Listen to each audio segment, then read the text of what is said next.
मनाचे श्लोक व अर्थ 80.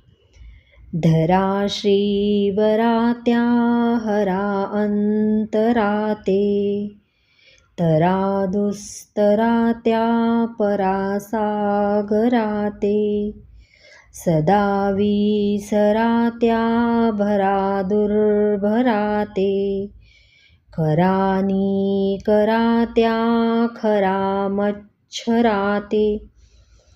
भगवान शंकराने ज्या श्रीहरीला आपल्या हृदयात धारण केले आहे त्या श्रीहरीला आपल्या मनामध्ये विराजमान करा, म्हणजे हा कठीण असा भवसागर पार करता येईल.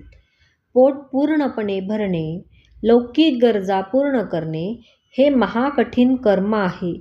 ते नेहमी विसरायला शिकावे आणि मत्सराचा निकराने नाश करावा. जय जय रघुवीर समर्थ.